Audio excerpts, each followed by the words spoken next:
৩৩ বছর পর জাকসুতে অনুষ্ঠিত হচ্ছে ভোট। জাহাঙ্গীরনগর বিশ্ববিদ্যালয়ের ২১টি আবাসিক হলে ভোট গ্রহণ চলছে। সকাল ৯টার কিছু পরেই ভোট গ্রহণ শুরু হয়, তবে সকালে প্রায় সব কেন্দ্রেই ভোটার উপস্থিতি কিছুটা কম।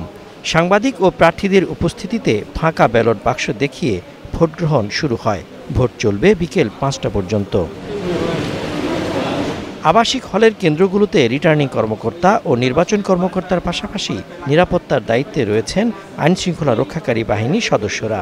ভালো লাগছে, আবার এক্সাইটেডও লাগছে, দেখা যাক কে হয়। এটা নিয়ে তো হলো সবার অনেক প্রত্যাশা।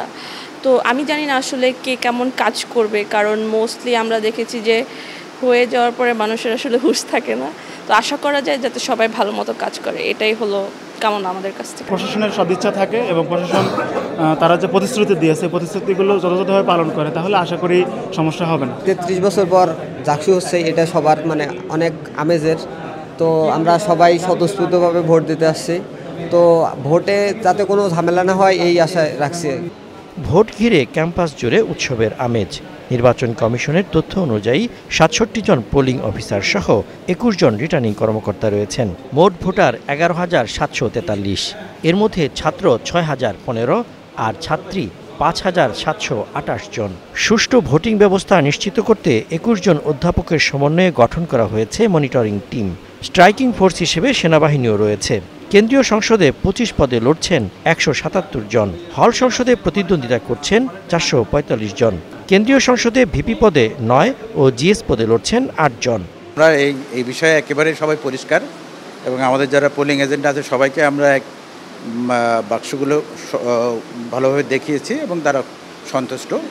ফলে আমার মনে হয় আমরা ভালোভাবে এটা সম্পন্ন করতে পারবো সবার সহযোগিতায়। সুন্দরভাবে ভোট অনুষ্ঠিত হচ্ছে এবং আমি আশা করি যে সারাদিনের মধ্যে ছাত্রীরা এসে তাদের এই ভোটাধিকার প্রয়োগ করবে। এবং শুধু তাই না, এটা তাদের জন্য একটা মনে হচ্ছে একটা পরীক্ষা, একটা ট্রেনিং হয়ে যাচ্ছে যে না, তারা জাতীয় নির্বাচনে অংশগ্রহণ করতে পারবে। নির্বাচন কমিশন জানিয়েছে, জাকসু নির্বাচনে বিভিন্ন হলে ২২৪টি বুথে ব্যালট পেপারের টিক চিহ্নের মাধ্যমে ভোট দিচ্ছেন ভোটাররা।